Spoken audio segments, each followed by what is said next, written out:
Banyak di antara manusia yang tidak bisa membedakan antara nasihat dan ghibah. Ya, banyak di antara manusia nggak bisa membedakan antara nasihat dan ghibah. Ketika kita sekarang ini di majelis seperti ini, kita membicarakan tentang seseorang yang tadi kita beri inisial Bangke, ya, Bangke. Mungkin ada orang-orang yang mengatakan, astagfirullah, ini majelis apa sih ini? Pengajian apa majelis ghibah? Ada orang-orang yang mengatakan, wah, ini pengajian apa ini? Kok pengajiannya makan bangkai? Ya. Itu seorang nggak bisa membedakan antara nasihat dan ghibah. Dan sudah berlalu ucapan Yusuf bin Asbat. Masih ingat tadi? Yusuf bin Asbat mengatakan kepada Abu Saleh Al-Farra, ketika Yusuf bin Asbat membantah orang yang menyimpang, maka Abu Saleh Al-Farra mengatakan, a'udzubillahi ghibah. Ala takhaf an takuna hadhihi ghibah. Wahai Yusuf, tidakkah kau takut kau jatuh dalam perbuatan ghibah karena kau ngerasani orang ini? Maka Yusuf bin Asbat mengatakan, waihaka ya ahmak, celaka kau wahai orang yang bodoh. Hadhihi nasihah, ini nasihat bukan ghibah. Nahnu abarru bihim min abaihim wa ummahatihim. Kita ketika membantah mereka, kita lebih baik daripada bapak-bapak mereka dan ibu-ibu mereka. Li'annana idza takallamna fihim wa hadzarna minhum qallat athamuhum wa auzaruhum. Karena kita ketika membantah mereka, berkurang dosa-dosa mereka. Paham nggak maksudnya Yusuf bin Asbat ini? Namanya dosa itu ada jariah nggak? Dosa jariah nggak? Sebenarnya misalnya tokoh kesesatan yang menyimpang mengeluarkan statement yang sesat, sehingga dia mempengaruhi orang-orang banyak, dan orang-orang ini mengikuti kesesatannya, maka dosanya orang-orang itu kembali ke dia nggak? Iya. Namun ketika ada orang yang membantah, menjelaskan kepada manusia bahwa Ustadz Fulan itu mengucapkan ucapan yang sesat, menyimpang, berdasarkan bukti ini dan ini, maka orang-orang banyak yang tobat tidak lagi mengikuti Ustadz Fulan. Berkurang nggak dosanya? Hah? Berkurang dosanya. Ya. Maka jangan dianggap membantah penyimpangan itu kasar, jahat, kejam. Enggak. Itu rahmat, kasih sayang kepada orang yang sedang dibantah, agar tidak banyak dosa-dosa yang dia alirkan dari kesesatan-kesesatannya itu.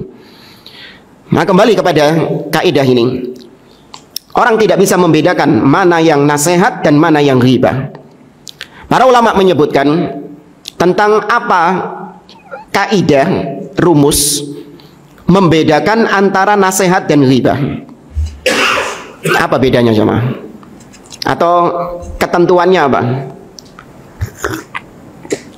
Antum ngerasani orang misalnya, menyebutkan aib seseorang, tahu dari mana kalau itu bukan ghibah? Baik, disebutkan oleh banyak ulama, di antaranya Al-Khatib Al-Baghdadi dalam kitabnya Al-Kifayah. Disebutkan juga oleh Al-Imam Ibnu Rajab dalam kitabnya Al-Farqu Bainan Nasihati wa Ta'ir. Disebutkan juga oleh para ulama yang lain seperti Al-Imam Ibnu Qayyim Al-Jauziyah di akhir-akhir kitab Ar-Ruh. Disebutkan oleh Imam Ibnu Abdil Bar di dalam kitabnya At-Tamhid, dan Syekhul Islam Ibnu Taimiyah rahimahullah dalam beberapa ucapannya di Majmu' Fatawa. Mereka mengatakan kaidahnya, idza tukullima fi rajulin limaslahatin diniyatin au maslahatin dunyawiyatin falaisat ghibah. Apabila membicarakan seseorang, ya, apabila membicarakan seseorang fi ghairi maslahatin diniyah wala dunyawiyah fahadhihi ghibah. Apabila kita membuka aib seseorang tidak ada maslahat agamanya dan tidak ada maslahat duniawinya, maka ini yang disebut ghibah, dan itu zalim, haram di dalam syariat. Allah mengatakan dalam surah Al-Hujurat, wala yaqtab ba'dukum ba'dha ayuhibbu ahadukum ayyakula lahma akhihi maitan fakarihtumuh. Maka jangan kalian menghibah, sebagian kalian menghibah sebagian yang lain. Apakah kalian suka memakan bangkai saudara kalian? Tentu kalian akan jijik. Ya. Namun idza tukullima fi rajulin limaslahatin diniyah wa maslahatin dunyawiyah fahadhi laysat ghibah. Kata para ulama, apabila kita membuka aib seseorang dalam rangka kemaslahatan agama atau kemaslahatan duniawi, maka ini bukan termasuk ghibah. Ini bukan termasuk ghibah. Dan para ulama berdalil dengan kisah Fatimah bintu Qais yang diriwayatkan oleh Imam Muslim. Fatimah bintu Qais dilamar oleh 3 orang sahabat di zaman Nabi SAW. Muawiyah bin Abi Sufyan, ahsan. Yang kedua Abu Jaham, dan yang ketiga, dan ini nanti daerah BMBI, Usama bin Zaid, ahsan, barakallahu fiik, Usama bin Zaid. Ketika 2 orang dulu yang dijelaskan oleh Nabi SAW, yaitu Abu Jaham dan Muawiyah bin Abi Sufyan. Nah, Fatimah minta saran kepada Nabi SAW. Ya, Fatimah bintu Qais minta saran. Ingat ya, ini bukan Fatimah anaknya Nabi ini. Bukan, ini Fatimah bintu Qais, bukan Fatimah binti Muhammad. Apa kata Nabi SAW? Fa amma Abu Jahmin fala yada'u asahu an atiqihi. Adapun Abu Jaham, dia tidak pernah meletakkan tongkatnya dari pundaknya. Bisa karena dia suka safar atau karena dia suka mukul. Aib atau bukan ini? Aib. Wa amma Muawiyah fasu'lukun la malalahu. Adapun Muawiyah bin Abi Sufyan, dia miskin, tidak punya harta. Aib atau bukan? Aib. Ya.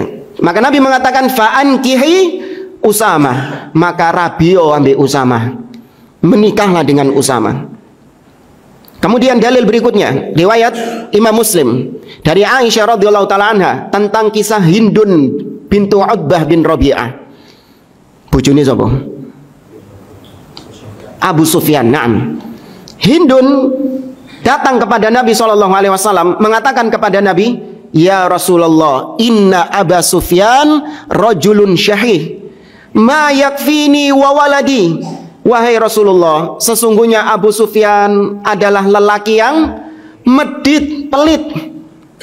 Dia tidak mencukupi kebutuhanku dan kebutuhan anakku. Wahal junaha alayya an akhudha malahu biduni ilmi. Apakah boleh aku mengambil uangnya tanpa sepengetahuan dia? Apa jawab Nabi SAW? Khudhi ma yakfiki wa waladaki. Iya, ambil uangnya dia sesuai dengan kebutuhanmu dan anakmu. Nabi nggak mengatakan, Hindun, hibah, nggak boleh, haram, wala yaktab ba'dukum ba'dah. Tidak. Baik, maka demikian para ulama. Ibnu Abdul Bar, Al-Imam Ibnu Abdul Bar dalam kitabnya At-Tamhid, ketika membawakan riwayat-riwayat ini atau ketika menjelaskan tentang masalah ini, beliau mengatakan kurang lebihnya, idza kanal kalamu fi rajulin jaza fi maslahatin diniyatin wa maslahatin dunyawiyatin wa hiya maslahatun khassa fajawazu dzalika fi maslahatin diniyah min babi aula. Kata beliau, kalau membuka aib seseorang padahal masalahnya adalah masalah duniawi dan itu masalah personal. Kembali ke hadis tadi jamaah.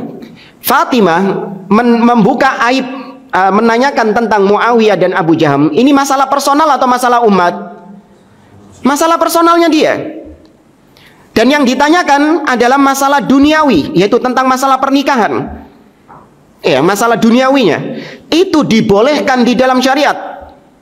Maka apalagi kalau yang sedang dibicarakan ini adalah masalah agama. Maslahatnya itu maslahat agama, dan itu maslahatnya bukan personal, tapi apa?